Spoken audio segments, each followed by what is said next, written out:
Selamat datang di audio web novel Masih Gadis Menyusui, karya Wafa Farha, produksi Star FM, pengisi suara wanita, Hujan Pemimpi, pengisi suara pria, Indra Ronggo Aji, dan sound engineer, Eldin at Minor Studio Bali.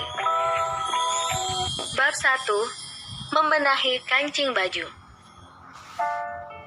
Belum genap seminggu, usai melahirkan sesar.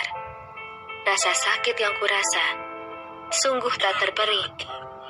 Jangankan bergerak, ingin batuk saja harus menahan. Sudah kubilang jangan buat dia menangis. Kontan saja bayi dalam gendongan yang awalnya hanya merengek kecil lantaran tak puas menghisap ASI, kini menangis lebih keras. Kan? Nangis? Kamu itu ibu yang gimana sih? Ngurus anak aja nggak becus. Jelas saja kembar terus merengek. Mereka tak kenyang minum ASIku. Bayangkan, menyusui 2 bayi dalam satu waktu. Mereka tak akan puas dan kenyang karena berbagi. Saat si sulung baru selesai dan tertidur dalam buayan, si bungsu bangun, menangis karena sudah lapar. Seminggu ini, aku benar-benar merasa dihajar oleh keadaan, mengurus 2 putriku sendirian. Untung saja, Bude dan anaknya datang membantu tadi. Kalau saja Mas Sabil mengizinkan, mendampingi dengan susu formula, pasti rasanya tak seletih sekarang. Apalagi kalau sedang menangis, keduanya secara bersamaan. Duh, berasa diazab saja. Apa ini hukuman Allah padaku?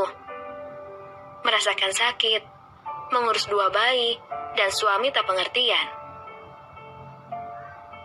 Mas Sabil kemudian meraih si sulung, mengambilnya dengan hati-hati. Sesuatu yang terkesan menyalahkan karena aku tak becus mengurus anak. Dan aku dengan tangan gemetar, takut karena bentakannya, mengambil bungsu. Kemudian segera menggendongnya dengan susah payah. Mas, Mbak, ada apa? Perempuan berusia 21 tahun itu segera mengambil sulung dari dekapan Mas Sabil, dan pria itu memberikannya begitu saja. Tampaknya suamiku itu merasa anakku lebih aman berada di pelukan Fatma ketimbang aku, ibunya sendiri. Tolong tenangkan dia. Berbeda sekali saat bicara denganku. Ya, aku paham. Mungkin karena orang lain, ia tak enak marah-marah padanya. Namun, bukankah seharusnya, terlepas dari semua itu, dia juga berlaku baik pada istrinya? Bahkan, agama memerintahkan seorang suami berbuat baik pada istrinya. Sampai-sampai Rasul katakan, pria terbaik adalah yang paling baik pada istrinya. Iya, Mas.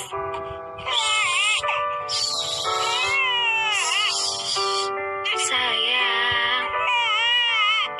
Fatma dengan penuh kasih sayang mengayun anak kami dalam gendongan, lalu membawanya keluar kamar. Tak lama, sulung terdiam di pelukannya. Fatma pun kembali ke kamar. Dengan perasaan lega, ku minta Fatma meletakkan bayi itu dan membantuku bangun. Aku sangat ingin pergi ke toilet. Fatma pun mengiyakan permintaanku. Sejak operasi minggu lalu, aku tak mengerti kenapa kaki kananku sangat sulit digerakkan. Barangkali itu juga yang membuat Mas Sabil uring-uringan. Pria itu terlalu sering kurepotkan saat berada di rumah. Sedangkan saat Mas Sabil kerja, aku terpaksa memakai popok orang dewasa agar tak kesulitan bolak-balik ke toilet. Mbak Lim, siapa nama anaknya? Aku menggeleng. Kuserahkan perlahan bayi bungsu yang masih merengek di gendonganku. Mungkin dia juga ingin diayun dalam gendongan dengan cara membawanya berdiri dan berjalan. Maafkan Bunda, anak-anakku. Sudahlah kalian tak pernah kenyang. Bunda tak bisa menggendong kalian. Setelah menggendong bungsu, Fatma tiba-tiba saja keluar kamar.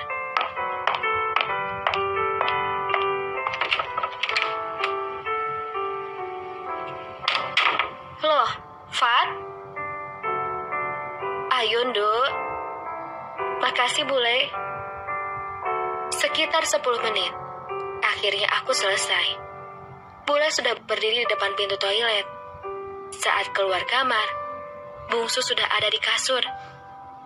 Aku pun tersenyum lega. Namun, ada hal yang membuatku mengerutkan kening. Fatma buru-buru merapikan pakaian bagian depannya. Mataku sampai memicing. Apa yang sudah dilakukannya? Menyusui bungsu? Tak mungkin. Dia masih gadis. Bagaimana bisa menyusui? Kutepis pikiran aneh itu dan mulai fokus lagi pada tugasku. Setelah ini, makan yang banyak. Bule udah bikin urap kesukaan kamu campur daun pepaya supaya asik kamu melimpah. Iya, Bule. Makasih. Maaf terus merepotkan Bule. Kenapa selalu saja minta maaf? Sudah kubilang Bule ini akan jadi ibumu. Mbak, aku ada urusan di luar. Sekalian belanja ke pasar. Mungkin agak lama. Oh, iya. Maksudku, barangkali Mbak mau nitip sesuatu? Oh, nggak usah. Mas Sabil biasanya yang belikan setelah aku WA. Tapi tadi Mas Sabil bilang, aku saja yang membelikan keperluan Mbak. Hah? Benarkah? Kalau begitu, nanti aku kirim ke WA kamu aja ya. Apa iya? Mas Sabil bisa ngobrol dengan Fatma? Dia pria yang sangat menjaga diri, tahu batasan. Makanya, selama ini mereka terlihat nyaman saling bicara. Oh, mungkin karena aku sakit. Jadi Mas Sabil terpaksa memberanikan diri bicara dengan Fatma. Aku lalu menatap pada Bule. Tampaknya, raut wajah wanita itu berubah. Seperti ada yang ia khawatirkan. Atau, aku saja yang terlalu sensi. Karena hormon tak menentu setelah melahirkan. Aku berusaha tersenyum. Walau bagaimana Fatma sudah berkorban mau tinggal di sini, menemani dan membantuku merawat bayi-bayiku. Tanpa kehadirannya dan Bule, entahlah. Kuharap setelah ini Mas Sabil tak marah-marah lagi karena bayinya ada yang membantuku mendiamkan. Belum lagi, masakan dari Bule akan membuatku menghasilkan banyak ASI untuk si kembar. Gadis ayu itu mengangguk, lalu bergegas keluar, meninggalkan kamar kami. Begitu juga Bule yang berpamitan ke dapur, menyiapkan makan untukku. Aneh, baru juga datang hari ini ke kota kami. Tapi Fatma terkesan sibuk di luar. Apa yang dia lakukan sebenarnya?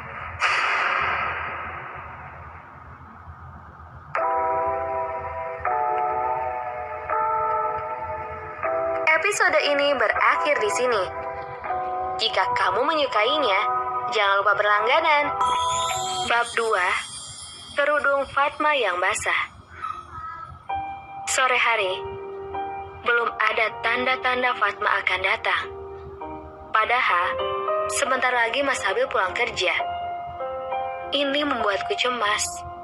Sementara Bule sibuk memasak untuk makan malam di dapur. Siapa yang akan membantuku nanti kalau kembar terbangun? Aku tidak ingin memperdengarkan suara tangis mereka pada suami. Dia pasti lelah pulang kerja. Dan tangis dua bayi itu pasti membuatnya stres.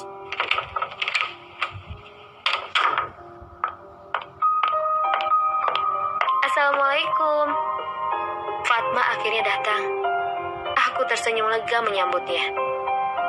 Gadis itu kemudian meletakkan barang-barang pesananku di pojok kamar. Lalu, meletakkan camilan di nakas yang bisa kujangkau. Maaf ya Mbak, lama. Apa kembar rewel? Oh, enggak Fatma. Alhamdulillah, dibantu bule. Jadi ada yang bantu diemin. Oh ya, apa tadi hujan? Kenapa kerudung kamu basah, Fat? Oh, ini. Aku keringetan aja, Mbak. Muter-muter pasar. Hehe. Syukurlah. Aku takut kamu sakit karena kehujanan. Oh iya, kalau gitu aku pamit ke dapur. Bantu ibu. Nanti kalau ada apa-apa, panggil aku aja ya, Mbak. Iya, makasih ya. Senyumku terkembang. Kuperhatikan gadis yang punggungnya menjauh itu. Gadis yang dulu masih anak-anak, kini telah dewasa. Tapi kalau dipikir, tubuhnya berbeda, jauh dari setahun lalu terakhir kami bertemu. Lebih berisi, dan kenapa bagian dadanya terlihat sama denganku yang sedang menyusui? Atau karena memang postur seseorang bisa berubah, padahal sudah melewati masa pubertas. Entahlah, kenapa aku sibuk menilai fisiknya. Mungkin karena dia makannya lebih banyak, jadi berat badannya pun naik. Kurai camilan di nakas yang Fatma belikan. Sekitar 10 menit, Mas Habil datang. Aku pun meletakkan camilan itu, dan bersiap menyambutnya dengan senyuman. Anak-anak juga masih pulas. Semoga setelah ini, pria itu tak lagi marah-marah seperti sebelumnya.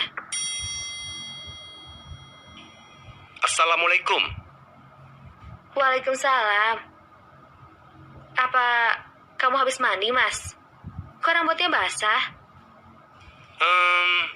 Iya. Aneh sekali. Apa ini kebetulan? Fatma dan Mas Habil datang hampir bersamaan, dan dua-duanya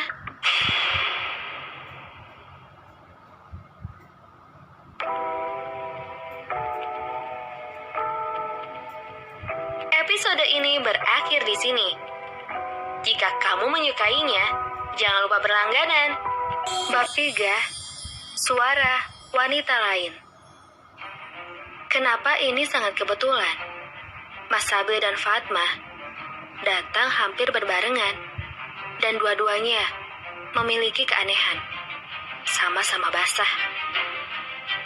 Dua-duanya orang baik. Mana mungkin pria yang memiliki idealisme seperti Mas Habil berkhianat. Apalagi kondisi istrinya sakit setelah melahirkan sesar. Kamu udah makan? Sudah, Mas. Hanya saja, aku tak fokus pada pertanyaan itu. Pikiranku masih terganggu oleh kebetulan-kebetulan tadi. Sikap pria ini juga aneh. Dia jadi kalem begini. Atau mungkin karena tak stres biasa saat pulang. Dalam seminggu ini, Mas Habil saat pulang dari toko biasa disambut dengan tangisan bayi. Popok kotor yang menumpuk. Belum lagi makan seadanya yang dibeli di luar. Juga ditambah membantuku ke kamar mandi. Ya, tentu saja lelahnya berlipat-lipat. Aku tahu bagaimana pekerjaan di toko. Satu-satunya peninggalan bapak untukku itu menjadi sumber mata pencaharian kami. Berkat toko itu juga, kami bisa renovasi rumah, beli mobil, dan terakhir, tabungan kami buat biaya bersalin yang ternyata di luar ekspektasi. Karena itulah, kami harus bekerja keras setelah habis-habisan membayar biaya itu. Mas Habil jadi tetap giat bekerja, mengelola toko itu sendiri. Sejak meninggalnya bapak, aku sempat membayar pegawai untuk menjaganya. Dan setelah menikah, Mas Habil lah yang mengelolanya. Sementara aku bekerja sebagai seorang guru. Hingga akhirnya memilih resign saat tahu bayi dalam kandunganku kembar. Mungkin karena ada gen Mas Habil yang juga punya kembaran. Anak kami pun ditakdirkan sama. Bedanya, jika mereka berdua sama laki-laki, anakku kembar perempuan. Padahal suami sangat menginginkan anak laki-laki. Pria yang kembar identik dengan Mas Habil itu kini ada di Kalimantan. Wajahnya sangat mirip, sama-sama tampan. Katanya, usaha propertinya tengah berkembang.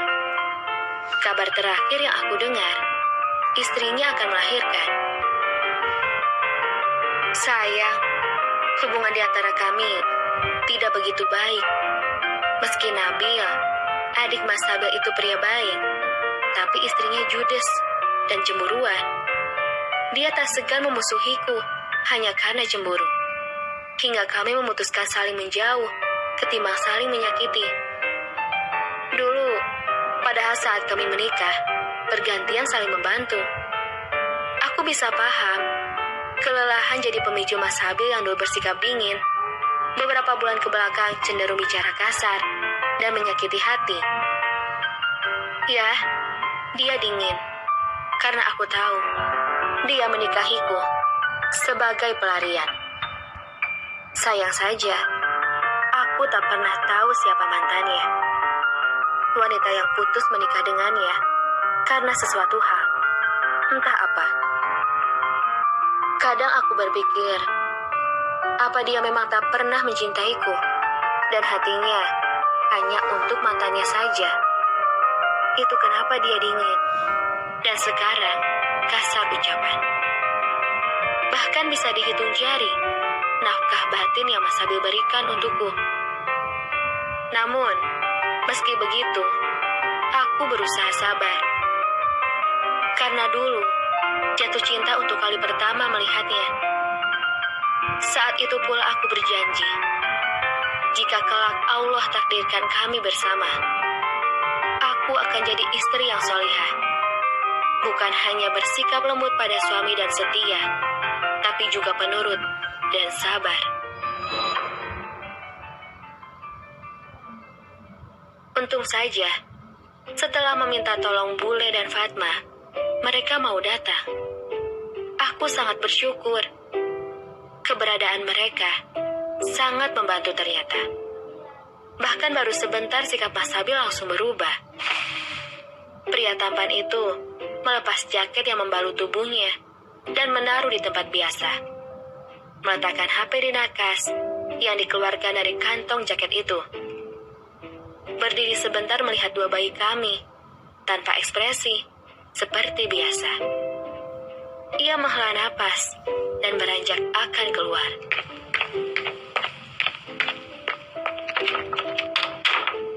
Melihatnya begitu, ada sesuatu yang membuat hati ini terasa nyeri. Entah sampai kapan sikapnya begitu. Bisa menerima kehadiran anaknya yang bukan laki-laki. Mau kemana, Mas? Aku lapar. Mas, sebentar. Ya? Bukankah seharusnya kita mengadakan tasmiyah dan memberi nama untuk kembar? Oh, soal itu. Kita tunggu kamu sembuh dulu. Aku nggak mau merepotkan Bule dan Fatma. Mengurusmu dan anak-anakmu saja, pasti mereka sudah sangat lelah. Apalagi kalau sampai ada acara.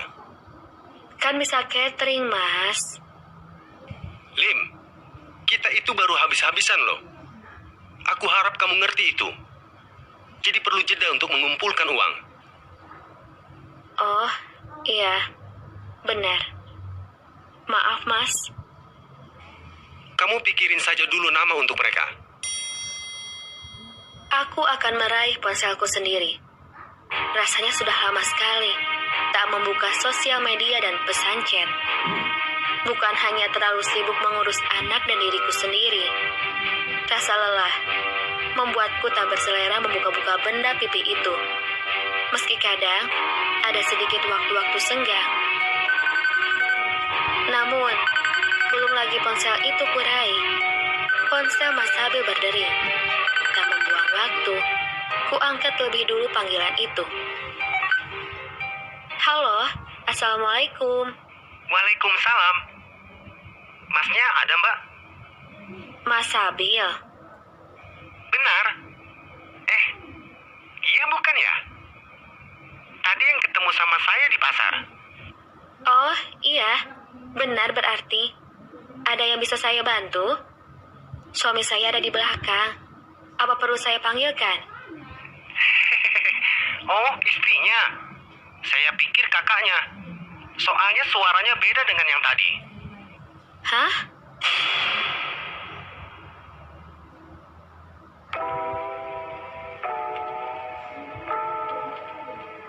Episode ini berakhir di sini. Jika kamu menyukainya, jangan lupa berlangganan.